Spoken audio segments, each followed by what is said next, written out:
We have Mark Watt here to preview the Oman game tomorrow from Scott's perspective. Just if you could identify yourself before asking a question, that'd be great. But the floor is open. I'm Ashok from Pax of Oman. Obviously, you won the first game in Namibia and Barbados. How do you look at this game against Oman? I believe you have some of the players who are playing here. Recording in progress. Yeah, I mean, it's a bit of a cliche, but we take every game the exact same way. If it's England, Oman or Namibia, we do our homework and just go into it 110%. They're a really dangerous side. We know what they're capable of. Obviously, we've had a lot of meetings with them before and we know their strengths and weaknesses. So, yeah, we're definitely going to try and exploit the weaknesses and take them the same as every other team in the tournament. You've got a fantastic record against Oman. Of all the ODI and T20 you played 10. You have won 8, and there was a no result one, and Oman has only won 1. Would that matter when you play tomorrow? Absolutely not. Obviously, we'll take in confidence from those stats, but it's a T20. It brings the margins down. It could be anyone's game. One over can change it. So we need to be on the money tomorrow.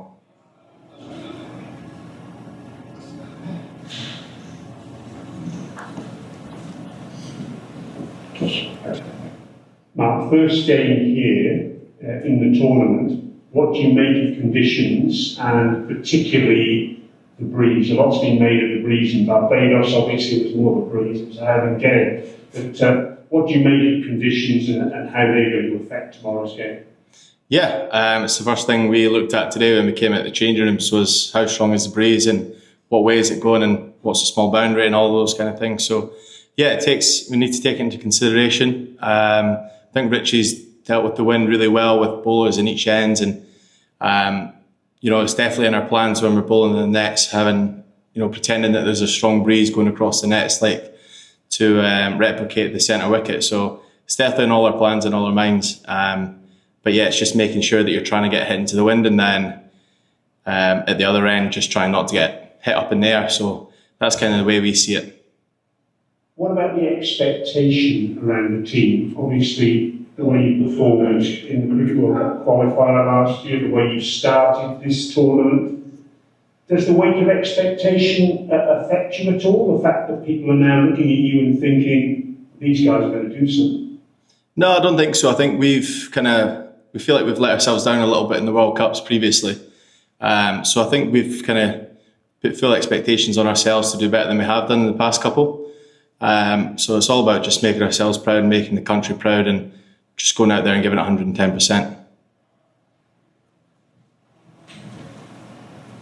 Hi Mark, the first week has been full of upsets in this tournament already. Does Scotland take some confidence from these results into the big game against Australia coming up later? I think the rest of the world sees them as upsets, but I don't think other associated nations do. We know how good they are, we play against them all the time, so I wouldn't really see it as an upset. I just see it as just another nation beating another nation. But no, it is great to see and hopefully, continuing to grow the global game. That's the way everyone wants it, I think. So, it's great to see and we'll be trying to do the exact same. Hi. Hi. Okay, so Scotland is pretty at the top right now with 3 points. Australia, England will be under in a couple of minutes. What's your outlook looking at that? Like, how do you think? Did you have one eye on the points table? Yeah, but I always think it's just best just to think about your own game. We've got a massive game tomorrow. Obviously, we'll be watching the England-Australia game, maybe cheering on the Aussies, but all of our eyes on tomorrow. Thank you. Yeah, Mark, obviously you excel across different conditions around the world. I think back to the Australia World Cup. Now in these conditions, on this surface and here in Antigua, how does it sort of change the way that you think about your bowling, your finger spin, and what sort of adjustments have you made coming to the Caribbean? It's a good question. I think the Caribbean is a lot more conducive to spin, so maybe slightly slower. Don't want to give away all my tricks just now before a big game tomorrow, but yeah, maybe just slightly slower and just keep changing up as much as possible. Sometimes I'm walking into ball and not really sure what ball I'm going to deliver yet. Always just keep my eyes on the batter until he moves or I get a gut feeling just to go with it and kind of always trust my gut feeling. So I just probably try and spin it a bit more over here than I have done, like in the likes of Australia. I'll try and bowl a bit quicker into the wicket. And yeah, that's the way I kind of see it, a little bit more spin. And we saw the famous notepad come out in that West Indies game 2 years ago. Will we see it again at this World Cup? Yeah, absolutely. Yeah, I've been doing my homework each night. As I always say, I wasn't very good at school, so I've left all the homework up till now.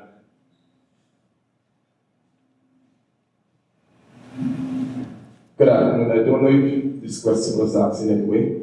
A few of your players has experience in playing in a team in the cool and smooth T20 last year. Do you think that will serve in good stead for the game tomorrow? Yeah, 100%.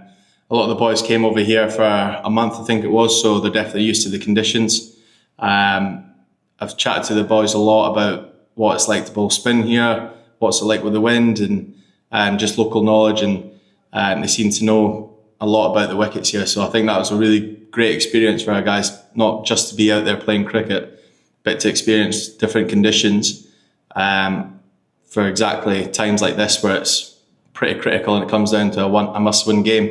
And these guys came out here last year and played for a month. So I know they all had a great experience, and it's massively come into our favour now that we're playing in Antigua. Having said all of that, would you have reached out to any of the local players who some of your players would have played with, just to get a little insight knowledge as to how things have gone? I mean, this stadium hasn't hosted games since December. Yeah, so I chatted to a few of the net bowlers just there where I was bowling spin with them. They all seem to think it's pretty flat, which is great. And yeah, I think our captain, Richard Barrington, has reached out to a few of the local boys and asked them how the conditions are and what the score is like at this time of year, because that's massively important to the scores in different time of year. So yeah, I mean, we're putting a lot of effort into this game tomorrow. And the fact that you're playing at one of the most iconic venues in the world, is that extra motivation for you and your players? Yeah, 100%. It's a beautiful ground. It's a beautiful country.